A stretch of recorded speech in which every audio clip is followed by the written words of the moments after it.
오늘 하나님께서 우리에게 주신 말씀은 시편 47편 1절부터 9절 말씀.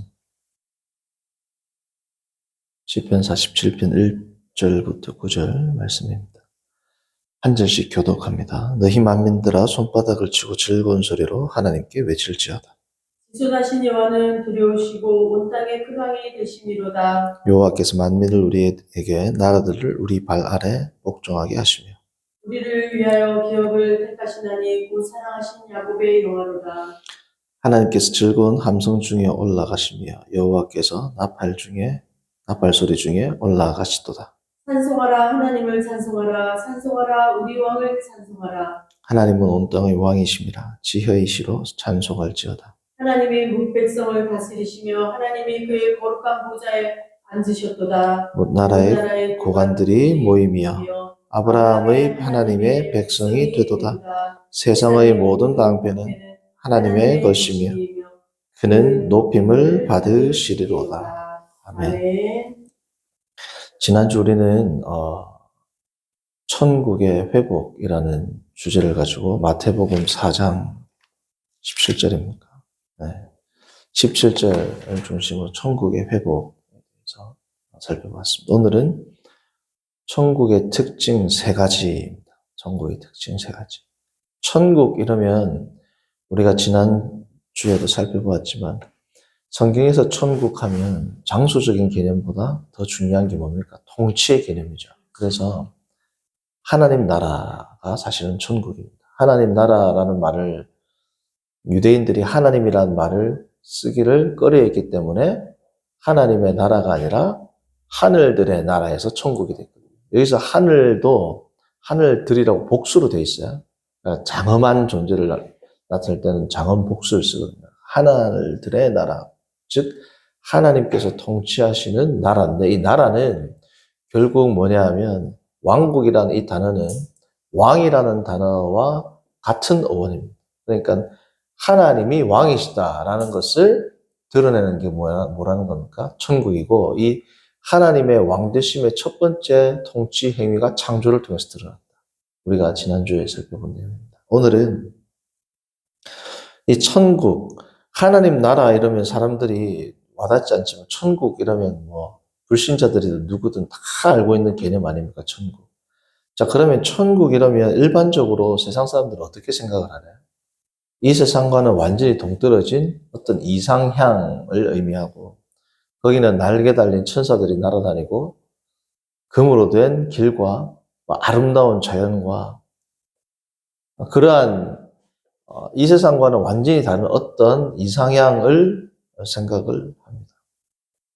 영화에서 그런 걸 많이 그리지 않습니까? 마치 우리가 잘 아는 아바타에 나오는 그런 아름다운 자연들 이런 것들 정도로 생각을 하는데 한극단에는 이제 완전히 반성경적인 비성경적인 그러한 천국에 대한 인식이 있고 또 다른 한편에는 19세기부터 이제 독일에서 자유주의 신학자들이 주장한 내용이에요. 소위 말하는 실현된 종말론. 실현된 종말론이라는 것은 이제 사실은 20세기에 C.H. 다드라는 영국인 신학자가 만들었지만 그 사상은 이미 19세기에서부터 나오고 철학적으로는 이제 우리가 잘 아는 임마누엘 칸트의 이성의 한계 내에서의 종교라는 곳에서 이제 그게 많이 제시가 되고 있습니다.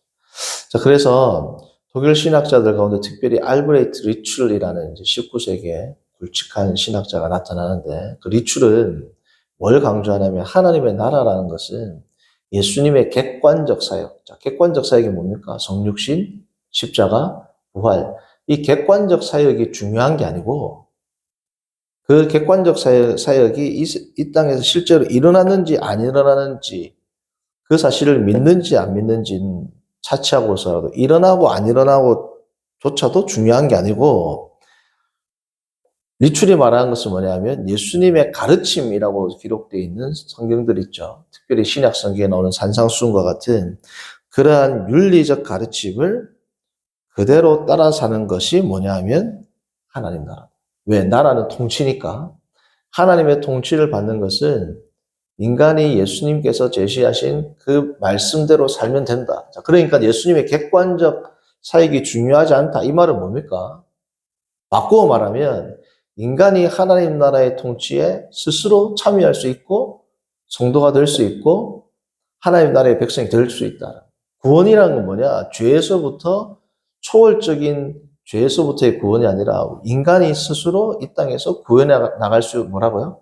있다라고. 이 사상 자체가 사실은 19세기에서 나타났지만 뭐 철학적으로는 그 이전부터 나타났다 할지라도 어쨌든 신학사에서는 19세기에 나타나게 되는데 이 사상이 지금껏까지도 모든 이방인들과 예수님을 믿지 않는 자들에게도 다 영향을 미치죠.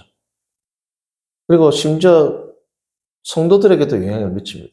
아니 예수님을 믿지 않고 선하게 살다 죽은 사람들을 지옥에 보내는 하나님은 정당하신가?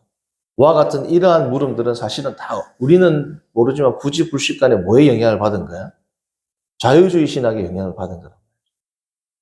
과거의 위인들은 선하게 살다가 죽었던 그 위인들은 그러면 다 지옥에 가야 되는가? 자, 우리가 뭐라고 고백합니까? 오직 믿음, 오직 하나님의 은혜로 구원을 받는다라는 말은 우리의 선한 행위가 조금도 들어갈 여지가 없다라고 입으로는 고백하는데 실제로 이제 어떤 문제들이 생기면 정말 선하게 살다가 죽은 사람은 더 나아가서 뭐 이순신 장군이나 세종대왕 같이 그런 위대한 업적을 남기고 돌아가신 분들은 지옥에 가는 게 맞는가라는 말을 한다는 것 자체가 인간의 선한 행위가 들어갈 여지를 만들어 놓은 겁니다. 그렇지 않습니까? 자, 그럼 이 사상은 어디에 왔는가? 우리도 모르지만 자유주의 신학에서부터 이게 본격적으로 들어오게 되었고 더 뿌리를 거슬러 올라가면 중세 신학에도 있고 뭐 신인 협동서를 저장했던 가톨릭 신학이라든지 뭐 더 올라갈 수 있지만 어쨌든 기독교계에 가장 파장이 있는 그러한 영향력을 임팩트를 주었던 사건은 자유주의 신학들의 이제 대두가 되는 겁니다. 그의 제자가 우리가 잘 아는 아돌프 폰 하르낙입니다. 아돌프 폰 하르낙. 퇴락의 역사라는 말도 했었고 그의 책 기독교는 무엇인가?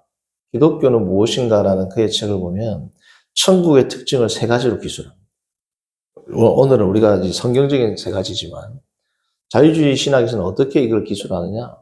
그의 스승이었던 알브레트 리출의 그 가르침을 좀 더 신약 성경과 접목을 시킵니다. 신학자니까. 천국의 특징 세 가지를 어떻게 이야기하냐? 첫 번째, 성도가 되는 방법은 있는데 그게 뭐냐면 하나님 나라와 하나님 나라가 지금 이 땅에 혼존하는 것을 믿는 것이다. 예수 그리스도의 구속 사역을 믿는다. 이거 관계없어요. 하나님의 나라가 존재하고 그 하나님의 나라가 이 땅에 지금 어떻다? 현존하고 있다라는 것을 믿으면 뭐가 된다는 거야? 성도가 되고 하나님 나라의 백성이 된다는 거야.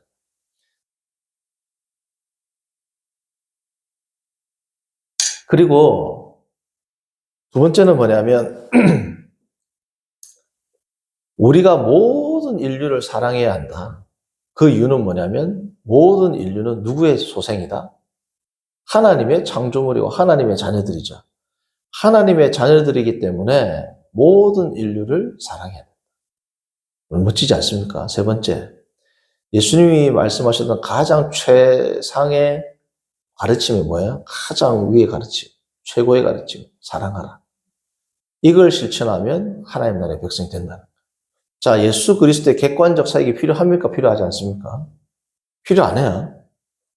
그의 스승과 같이 뭐야? 우리가 그냥 이 땅에서 지키고 살고 순종하면 된다. 그렇지 않습니까?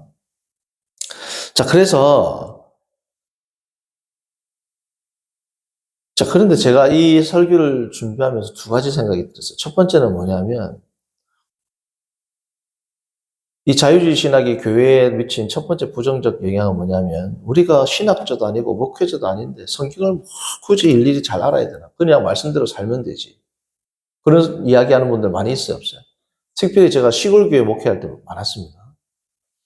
그 사상이 우리 모르지만 어디에 영향을 받은 거다? 아돌프 폰 하르낙과 리출의 자유주의 신학에 영향을 받은 거다. 그리스도의 객관적 구속 사역 혹은 성경의 객관적 가르침은 중요하지 않고 살면 된다는 거야. 살면 된다. 말씀대로 살면 된다. 이게 누구 가르침이야? 자유주의자들의 가르침이란 말이죠. 그러니까 진지하게 성경을 묵상하고 연구해야 될 필요를 이야기하지 않습니다. 물론 삶이 중요하지만 삶만큼 중요한 게 뭐예요? 말씀을 깊이 알아가야 되죠. 말씀을 깊이 알아가야지 하나님의 뜻이 뭔지 우리가 정확하게 분별하지 않습니다. 그냥 예수님의 말씀대로 살면 되지. 이 말은 사실은 성경 공부 안 해도 됩니다. 그렇죠? 더 극단적으로 나가면 성경 안 봐도 돼요. 양심이 있으니까. 일반 계시를 통해서 이 세상 사람들도 예수님의 뜻을 어느 정도 다 행하고 살아야 하잖아요. 살죠. 그렇게 사는 거나 성경 공부 하나도 안 하고 그냥 뭐 예수님이 서로 사랑하라, 원수도 사랑하라 이런 걸 지켜보면 되지라고 생각하는 거라 별 차이가 없단 말이죠. 그렇죠? 한쪽 극단은 그런 겁니다. 두 번째는 뭐냐? 두 번째 제가 또 말씀을 준비하면서 들었던 생각은 뭐냐면 자유주의자들보다 못한 성도들이 있단 말이죠. 특히나 좀 신앙이 좋다는 보수주의 기독교를 믿는 성도들. 자, 자유주의자들은 모든 인류를 사랑해야 된다. 사랑하려고 노력해야. 그런데 소위 말하는 새벽기도 나가고 열심히 예배드리는 성도들은 뭐가 있어요? 조금만 잘못 사는 사람이 있으면 어떻습니까? 정죄하고 비판하고 지옥에 뗄감들이고. 물론 그 죄는 죄지만 그 죄는 미워하되 어떻습니까? 그 사람에 대해서는 우리가 무한히 용납하고 용서하고 사랑을 해야 되는데 자유주의자들보다 못한 인간관을 누가 가지고 있다? 성도라는 이름을 가진 자들, 특별히 종교 지도자들 이런 분들이 가지고 있단 말이에요. 교회에서 이제 뭐 찍히면 어떻게 돼요? 그 교회 못 다닌단 말이에요. 그러니까 두 가지의 극단이 교회에 상존하고 있다라는 것을 제가 또 다시 한번 자유주의자들의 또 이 글들을 보면서 생각해보는 계기가 됐습니다. 자, 어쨌든 자유주의는 이런 겁니다. 첫 번째 뭐라고요? 기독교는 무엇인가라는 아돌프 하르낙의 책에 의하면 하나님 나라, 성도가 되는 건 간단해요. 세 가지입니다. 하나님 나라와 그 도래를 믿는데 그 하나님 나라는 지금 이 시간 이것에 현존한다.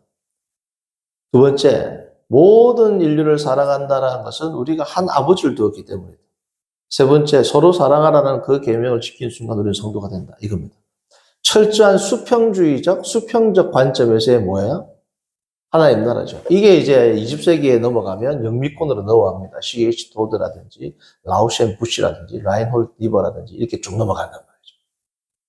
그게 지금까지 이제 영향을 미쳐가지고 복음보다는 삶이라든지 여러 가지 수평적인 사역들, 예를 들면 학교를 세운다든지 병원을 세운다든지 구제를 한다든지 이런 쪽으로 어떻습니까? 강조가 되는 것들이 이제 19세기부터 이제 이게 시작이 되게 된다라는 거. 자, 그러면 성경에서는 하나님 나라의 특징 세 가지를 어떻게 이야기하냐? 첫 번째는 하나님 나라라고 하면 와닿지 않으면 더 정확히는 뭐라고요? 정확하다기보다는 이해를 돕기 위해서 하나님 나라는 다른 말로 하면 이야기 좀 더 용이하게 하나님의 통치입니다. 그렇죠? 하나님의 통치, 곧 하나님의 나라, 그게 천국이란 말이에요. 자, 천국의 첫 번째 특징은 뭐냐? 하나님의 통치는 단순히 인간이 하나님을 어떤 신으로서 대우하고 예배하는 그러한 이방신들은 그냥 뭐 절하고 그 신에게 경배하면 끝나는 거죠. 도덕적인 삶에 대한 터치가 있어요, 없어요? 없죠. 자, 그런데 하나님 나라, 성경에서 말씀하시는 하나님 나라의 특징은 뭐냐면, 하나님의 통치는 인간과 쌍방 간의 계약을 통해서 체결됐다. 아담한테도 하나님이 언약을 맺죠. 그 계약을 언약이라고 합니다.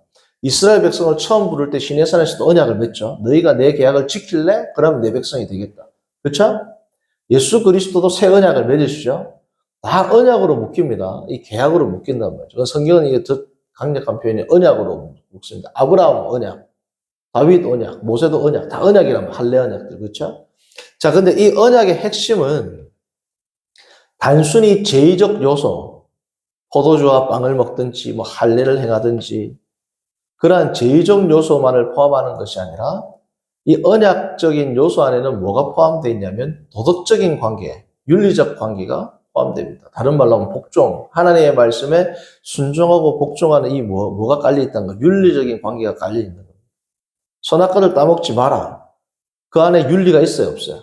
있죠. 선악과를 따먹는 것은 죄라는 도덕적인 함의가 들어있단 말이죠. 이게 이제 다른 이방 종교랑 틀린 겁니다. 부적을 붙일 때 선하게 사는 거랑 관계없어요. 복채내고 부적 붙이고 살면은 뭐예요? 복이 온단 말이죠. 자, 오늘 보았던 시편 47편에 이제 이 내용들이 나옵니다. 하나님의 나라는 어떻느냐? 자, 2절을 봅니다. 지존하신 여호와는 두려우시고 온 땅에 큰 왕이 되심으로다. 온 땅을 통치하시는 천국, 하나님 나라, 하나님 왕국의 왕이시라는 겁니다. 그죠? 47절, 7편 2절을 보시면 8절도 보면 뭐라고요?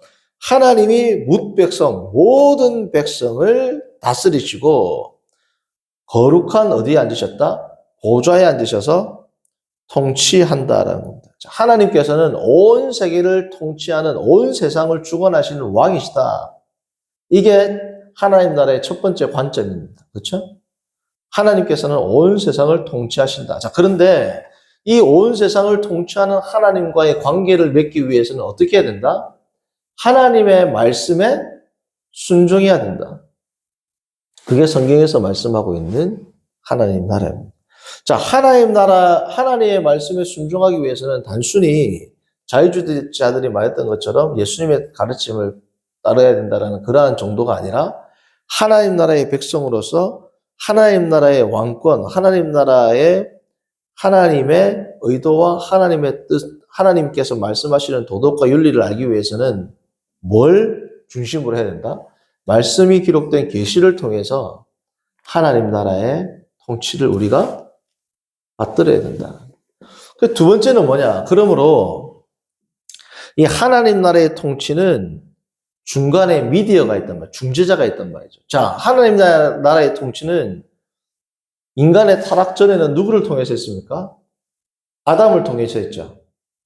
자, 인간의 타락 이후에는 누구를 통해서 했어요? 이스라엘 백성을 통해서 했습니다. 이스라엘 백성을. 자, 그런데 지금 우리가 지금 하고 있는 게 천국에 대한 설교고, 이 천국에 대한 설교가 뭐야? 성탄지금 설교인 겁니다. 그렇죠? 자, 그런데 아담이 실패했고 이스라엘이 실패했어요. 성공했어요. 이스라엘도 실패했죠. 자, 그래서 오신 분이 누굽니까? 제2 대신 성자 하나님인데 이 성자 하나님은 참 하나님이시자 뭐예요?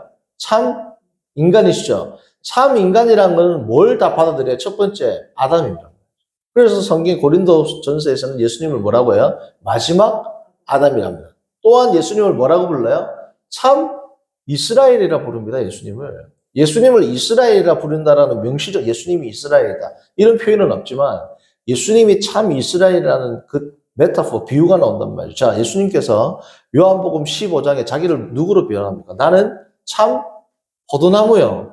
내 아버지는 농부네. 자, 이사야 5장을 보면은 이스라엘 백성을 뭐에 비유해요? 포도원, 포도나무에 비유한단 말이죠. 하나님을 뭐로 비유해요? 농부로 비유하죠. 그럼 예수님이 누구라는 거예요? 참 이스라엘이라는 거예요. 그래서 하나님의 통치는 아담과 이스라엘과 예수 그리스도, 지금은 누구예요? 교회란 말이죠. 교회를 통해서 하나님 나라의 통치가 이루어집니다. 자, 이 교회는 머리가 누굽니까? 예수 그리스도입니다. 예수 그리스도를 머리로 하는 교회를 통해서 뭐가 이루어진다? 하나님 나라의 통치가 이루어진다. 교회가 우리로 쉽게 말하면 그렇게 되고 싶어하는 국회의원들, 막 국회의원들로 대통령 되려고. 교회가 바로 그거란 말이죠. 세상으로 말하면 대통령이자 국회의원들. 자, 에베소서 2장 6절을 보시면 말씀하신 작업을 하려면 먼저 와이파이 네트워크에 연결하셔야 합니다. 에베소서 2장 6절입니다.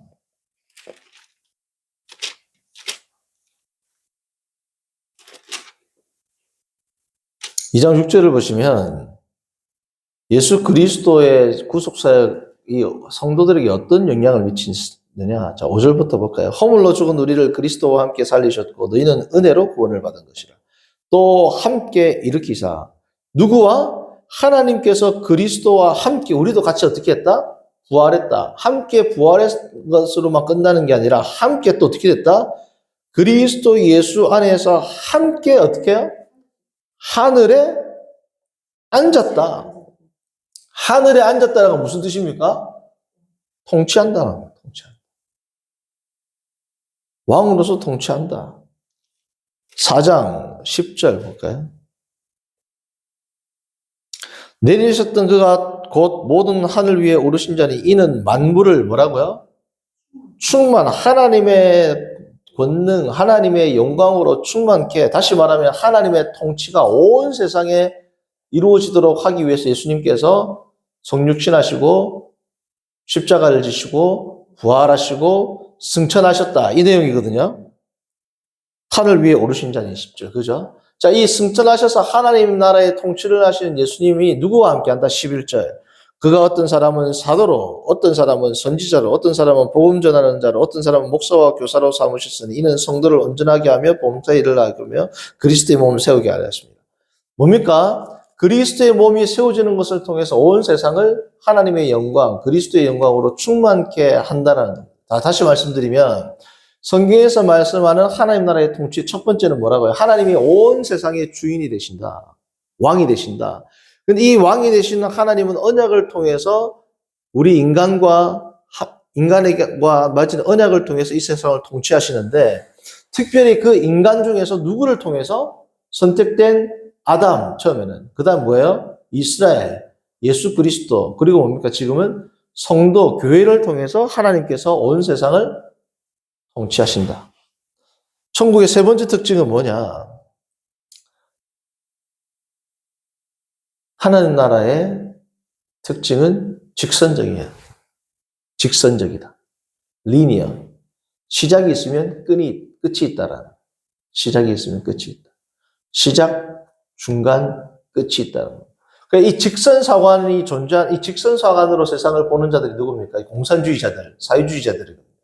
그래서 공산주의, 사회주의자들이 그토록 종교, 특별히 기독교의 뿌리를 뽑으려고 하는 이유가 사관이 비슷하단 말이에요, 사관이. 직선사관입니다. 윤회라든지 선적인 사관이 아니란 말이에요. 불교에서 말하는. 그리고 헬라 철학에서 말하는. 헬라 철학도 다 윤회거든요. 직선적인 사관을 갖고 있다. 하나님 나라는 어떻다? 시작이 있으면 뭐예요? 끝이 있죠. 창조가 있고 재림이 있죠. 예수 그리스도가 자신을 어떻게 소개합니까? 나는 알파요, 오메가요. 나는 처음에도 있었고 지금도 있고 장차 올 자다. 시작이 있으면 끝이 있다. 이게 하나님 나라의 관점의 중요한 세 번째 특징입니다. 자, 그래서 이 직선적인 시작이 있으면 끝이 있다라는 건 어떻게 전개가 되느냐? 이 시작에서부터 끝이 있는데 이것은 어떻게 전개되냐? 역설적으로 전개된다. 하나님 나라는 역설적으로 전개된다. 마치 이 말은 쓰지 않았지만 헤겔이 말했던 변증법적인 신관, 세상관과 또 비슷하다고 할 수 있어요. 철학적으로는.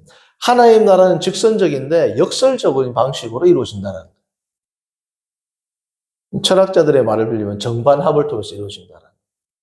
자, 어떻게 이루어지느냐? 자, 오늘 47편을 보시면 아까도 봤듯이 2절, 8절 하나님은 왕이시다. 자, 그런데 하나님은 왕이신데 어떤 왕이다? 8절 보시면 거룩한 왕이다라는 겁니다.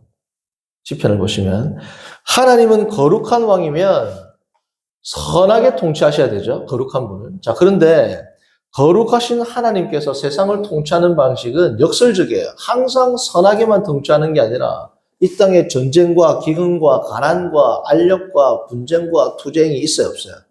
그 내용이 어디에 나오느냐? 3절, 5절, 9절입니다. 자, 3절. 여호와께서 만민을 우리라는 것은 이스라엘 백성입니다. 복종하게 한다. 통치를 하고 약간 압제하는 것처럼 나타나죠. 그런 것처럼 보입니다. 5절. 하나님께서 즐거운 함성 중에 올라가시며 여호와께서 나팔 소리 중에 올라가시다. 전쟁에서 승리한 걸 지금 이야기하고 있습니다. 마지막 9절. 문나라의 고관들이 모이며 아브라함의 하나님의 백성이 되도다. 세상의 모든 방패는 하나님의 것이며 그는 높임을 받으시로다. 자, 여기 9절도 뭐냐면 하나님께서 모든 하나님을 대적하는 자들을 철저하게 심판하시고 홀로 높임을 받으시는 내용이 등장하지 않습니까? 자, 그러면 하나님은 왕이시다, 첫 번째. 두 번째, 거룩하고 선하신 왕이시다. 세 번째, 그런데 왜 하나님은 거룩하고 선한 분인데 악한 여러 가지 도구들을 사용하시는가? 그러한 질문이 생길 수 있죠? 하나님의 나라는 직선적인데 이 직선적인 하나님의 나라의 통치가 실현될 때에는 한편에는 선한 것들이 있지만 다른 한편에는 필연적인 악을 수반하는 하나님의 통치행위가 있단 말이죠. 성도님들, 악과 죄는 다릅니다. 자, 병은 선한 거예요. 자, 암에 걸렸어요. 암은 선한 겁니까? 악한 겁니까? 좋은 거예요? 나쁜 거예요? 선이다 악이라고 헷갈리면 암이라는 거는 좋은 거예요? 나쁜 거예요? 나쁜 거를 bad를 뭐예요? 악이라고 부를 수 있단 말이죠. 그죠? 선과 악을 윤리적 측면에서 접근하지 않고 존재론적 측면에서 접근한다면 선이라는 것은 뭐냐면 존재고 악은 뭐예요? 비존재죠. 선과 악을 존재론적인 측면에서 접근하자면 그렇게 나올 수 있어요. 우리는 선, 악이라면 윤리적인 접근을 먼저 시도하는데 원래는 지성사회에서 선과 악은 존재론적 측면이 먼저 부여된단 말이죠. 존재는 선이고 비존재는 악입니다. 혹은 존재를 위협하는 것은 악이란 말이죠. 자, 그러면 말기 암은 선이에요, 악이에요? 악이죠. 왜? 나쁜 거니까. 자, 근데 악이라고 해서, 자, 암 환자는 건강을 잃었어요? 그러면 존재론적 측면에서 악이란 말이죠. 자, 악하다고 해서 암 환자가 죄인입니까? 아니란 말이죠. 그래서 하나님께서는 필연적으로 선하시지만 악한 도구를 사용한다 할 때 이 악한 도구는 하나님이 죄가 있으시다는 것과는 관계없는 개념입니다. 그렇죠? 자, 그런데 여기서 강조하는 건 뭐냐면 거룩하신 하나님께서 때로는 역설적인 방식으로 세상을 통치하신다는 거예요. 이게 하나님의 뭐야? 통치 행위고 통치 방식이고 하나님의 주권입니다. 하나님은 왜 그렇게 통치하시라고 우리가 물을 수 있는 입장이 아니란 말이에요. 왜요? 하나님은 그렇게 통치하기로 작정을 하셨어요. 자, 그러면 하나님은 왜 그렇게 통치를 하실까요? 하나님은 이미 왕이시지만 하나님의 왕권이 완전히 완성이 되어야 안 돼요. 아직 완성이 되지 않았죠. 마지막 때에 완성이 될 겁니다. 그것을 표현한 게 구약 성경의 스가랴서 14장입니다. 스가랴 14장 볼까요?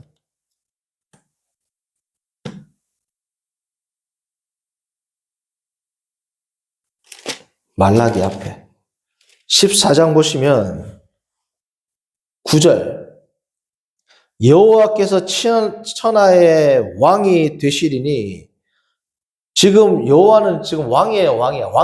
왕이시죠. 그럼에도 불구하고 미래로습니다. 천하의 왕이 될 것이니 이 뜻이죠. 그날에는 여호와께서 홀로 한 분이실 것이요 그의 이름이 홀로 하나이실 것이다. 그날이 되면 홀로 여호와 하나님만 경배하게 될 그날이 오게 되겠죠. 이미 왕이신데 왕이 될 그날을 위해서 하나님께서는 이 세상을 어떤 방식으로 통치하신다? 역설적인 방식으로 통치하신다는 겁니다. 자, 이 역설적인 방식 가운데 가장 역설적인 방식이 뭡니까? 우리가 지금 앞두고 있는 12월 25일 성탄절이란 말이에요. 역설 가운데 가장 큰 역설, 천지를 창조하신 하나님께서 인간으로 오셨다. 이 이유는 뭐다? 하나님 나라를 온전케 하시고 완성하기 위해서 오셨다. 그래서 예수 그리스도가 역설적으로 이 땅에 참 연약한 아기로 오셨다라는 것을 강조하는 게 계시록을 보시면 계시록에 예수 그리스도를 표현할 때 어린 양으로 표현한 곳이 30군데가 넘어요. 예수님을. 자, 그런데 딱 한 군데 예수님을 뭐라고 표현하느냐? 사자로 표현합니다. 가장 이 세상에서 강력한 동물로 볼 수 있는 사자로 표현된 곳은 계시록에서 몇 군데 있다? 한 군데. 나머지는 다 뭐다? 어린 양이다. 이게 예수 그리스도께서 이 세상을 통치하시는 역설적인 방식이랍니다. 자, 성도들도 이 세상을 통치하는 방식이 오늘 아까 에베소서 말씀해 보았습니다. 예수님께서 세상을 어떻게 통치하셨어요? 이 땅에 오셨고요. 죽으셨고 부활하시고 승천하시는 것을 통치하셨죠. 통해서. 자, 우리가 부활하기 전에는 필연적으로 어떤 단계를 거쳐야 됩니까? 예수님이 십자가를 지셨던 그 단계를 우리가 거쳐야 된단 말이죠. 그리스도께서 십자가와 고난 없이 부활이 있을 수 있어요? 예수님께서. 전지전능하신 모든 것을 할 수 있는 예수님이지만 그렇게 세상을 통치하셨단 말이죠. 자, 그러면 우리도 영광스러운 몸으로 부활 승천해서 예수님과 함께 통치하기 전에는 어떻게 통치해야 되지? 이 땅에서는? 고난과 순종 가운데 통치를 한단 말이죠. 그것이 이 세상에 통치하시는 성도, 통치하는 교회의 방식입니다. 그러니까 교회가 세상을 향해서 목소리를 내는 것은 괜찮아요. 자, 이것은 참이다, 참된 것이 아니다. 그러나 실제적으로 교회가 어떤 액션을 취해서 들어가는 방식은 어떻게 해야 돼요? 그 조심하고 지양해야 된단 말이죠. 왜? 예수님께서는 그런 방식으로 세상을 통치 안 했습니다. 예수님께서 이 세상을 통치하신 방식은 우리가 성경에 게시되어 있잖아요. 성도가 세상에 참여하는 방식은 그런 겁니다. 물론 성도 가운데 정치인이 있어요. 직업이. 그러면 정치에 참여하는 거죠. 근데 모든 성도, 모든 교회가 정치인이 세상에 참여하는 방식으로 그렇게 우리는 통치하는 것이 아니라 천국의 특징은 역설적인 방식으로 성경에 계시던 방식으로 우리가 하나님의 통치에 참여한다는. 오늘 천국의 세 가지 특징을 살펴봤죠. 온 세상의 왕이시다 하나님 첫 번째. 두 번째는 하나님은 중재자를 통해서 이 세상을 통치하신다. 세 번째, 하나님 나라는 직선적이다. 이 직선적인 하나님 나라는 역설적으로 진행된다. 이것을 성취하기 위해서 이 땅에 오신 분이 바로 예수 그리스도다. 그 예수 그리스도를 기념하고 묵상하고 예배하는 그날이 성탄의 날이 된다. 함께 기도하겠습니다. 거룩하신 하나님 아버지, 오늘 우리가 시편 47편을 중심으로 하나님 나라의 세 가지 특성에 대해서 살피게 하시며 감사합니다. 우리의 10년 가운데 주의 통치를 겸손히 받아들이고 특별히 성탄절을 준비하며 우리의 10년 가운데 온전히 주의 말씀에 순복하는 그런 삶을 살 수 있도록 인도하여 주옵소서. 예수님의 이름으로 기도합니다. 아멘.